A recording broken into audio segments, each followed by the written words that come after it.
What would you do if you bought your dream home, only to find out that someone was watching you and your family and sending you creepy and threatening letters? This is the nightmare scenario that faced the Broaddus family, who purchased a 6-bedroom house in Westfield, New Jersey in 2014 for $1.3 million. The house, located at 657 Boulevard, became known as the Watcher House, after the mysterious stalker who claimed to be its rightful owner and guardian. The first letter arrived just 3 days after the Broadduses closed the deal. It was signed by the Watcher, and it welcomed them to the neighborhood. But it also warned them that the house had been the subject of his family's observation for decades, and that he had been put in charge of watching and waiting for its second coming.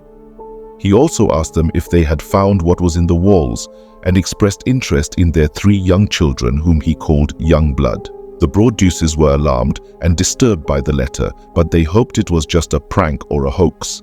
They contacted the previous owners, the Woods, who said they had received a similar letter just before they moved out, but they had dismissed it as a joke. They also contacted the local police, who advised them not to tell anyone about the letter and to be vigilant. The second letter arrived 2 weeks later. It was more sinister and menacing than the first. The Watcher claimed to have learned the names of the children and their nicknames. He also asked if they were going to fill the house with new blood, or if it was too old for them. He also said that he had seen their painter and their contractor working on the house, and that he was displeased with the changes they were making. He also said that he would call to them soon. The Broadduses were terrified and confused by the letter. They wondered who was watching them and how he knew so much about them and their house. They also wondered why he was so obsessed with the house and what he wanted from them. They decided to delay their move-in and to hire a private investigator and a security firm to help them find the Watcher. The third letter arrived in July, a month after the second. It was more angry and aggressive than the previous ones. The Watcher accused the Broadduses of stealing the house from him and of being greedy and selfish. He also said that he had been watching the house for a long time and that he knew its secrets and its history.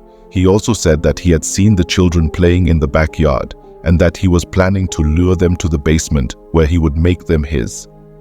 The Broadduses were horrified and outraged by the letter. They felt unsafe and violated in their own home, and they feared for their children's lives.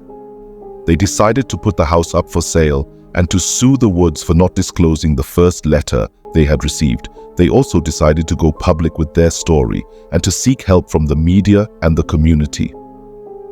The story of the Watcher House became a national sensation and a source of fascination and speculation. Many people sympathized with the Broadduses and offered them support and advice. Others doubted their story and accused them of fabricating the letters or of being involved in a scam or a publicity stunt. Some even suspected that the Watcher was one of their neighbors or someone they knew. The investigation of the Watcher proved to be a dead end. The letters had no fingerprints, no DNA, and no return address. The handwriting was inconsistent and the envelopes were generic. The security cameras did not capture anyone suspicious near the house, and the private investigator did not find any leads. The police did not have enough evidence to make any arrests or to obtain any warrants. The Watcher remained a mystery and a threat. The Broadduses never moved into the house and never found out who the Watcher was. They tried to sell the house, but no one wanted to buy it. They tried to rent it, but the tenants left after receiving another letter. They tried to demolish it, but the town denied their request. They tried to sue the Woods, but the case was dismissed. They tried to move on with their lives, but they could not escape the shadow of the Watcher. This is the story of the Watcher House, a true tale of terror and mystery that has haunted and baffled the nation for years. It is a story of a family's dream turned into a nightmare and of a stalker's obsession turned into a legend. It is a story of a house that watches and a watcher that waits.